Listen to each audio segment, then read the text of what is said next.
In today's Daily Dose of Math, we are given a puzzle in the form of a quartile diagram that was made showing the grades of a class of students. We're also given the grades. But the class has 19 students, and we were only shown 17 grades. 2 grades are missing. But the 2 missing grades were used when the quartile diagram was made. Those 2 missing grade students, did they pass, did they fail, or one of each?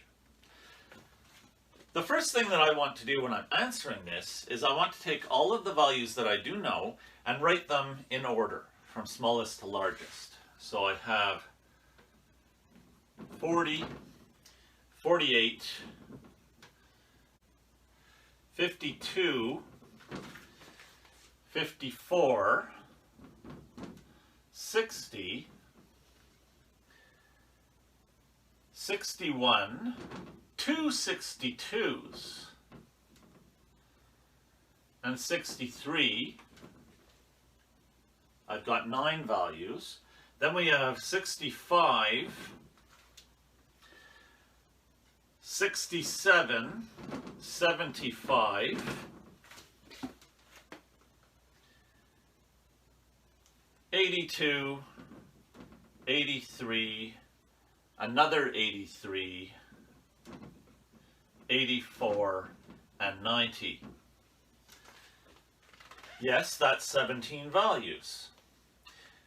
So, if the sample size is 19, there are 2 values missing. Now, when we build a quartile diagram, otherwise known as a box and whisker plot, the first thing we do is the n+1/2 formula to find the median,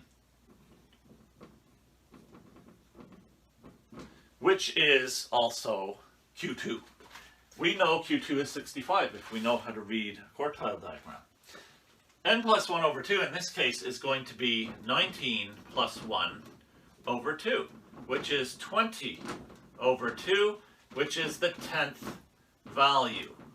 So we know that the 10th value has to be a 65. Now let's start counting. 1, 2, 3, 4, 5, 6, 7, 8, 9, 10. The 10th value is a 65 when I count from the lowest number. But when I count from the other end, because these numbers are in increasing order, I should also get to a 65 when I get to the 10th value.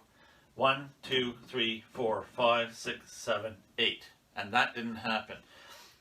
Why would I get to the 65 when I get to the 10th value, counting from the highest numbers? Because that's the very concept of median. The median is the middle value.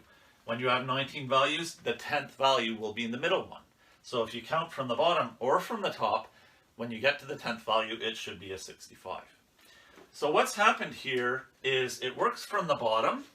It doesn't work from the top. There are 2 missing values when I'm counting from the top before I get to 65. That means 2 values that are greater than 65.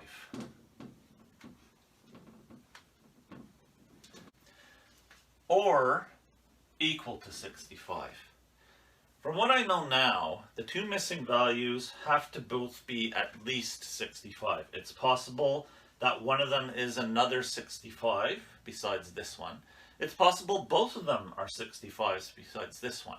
But I know for sure that neither of those 2 missing numbers can be below 65. That means I have my answer to the question, which is that both of those students whose grades are missing from the table passed, because the passing grade in this course is a 60. Now there's more that I can do.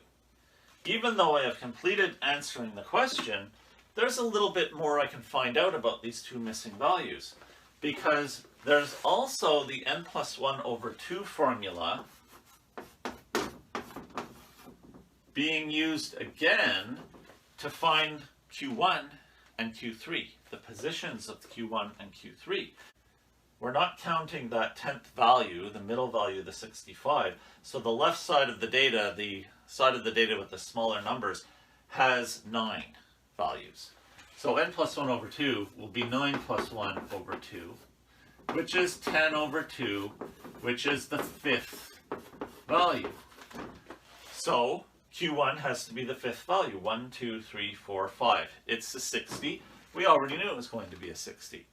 What this also means, though, I don't have to do this calculation over again for Q3. I can just say Q3 has to be the fifth value when counting from the top, or the right side, the highest numbers. So, counting from this 90 as the first value, 1, 2, 3, 4, 5. The fifth value, Q3, is an 82. And we knew that it would be an 82. So what I have found out now, the two missing values have to be somewhere between the 65 and the 82. I may not be able to figure out exactly what they are with the information I've given, but I have not only proven that they both passed and they both got marks between 65 and 82. This is the sort of thing that you can do when you're a student who knows how to make a quartile diagram. When you know the steps involved, arranging the data in order, doing the n+1/2 formula to find Q1, Q2, and Q3, when you know the meaning of Q1, Q2, and Q3.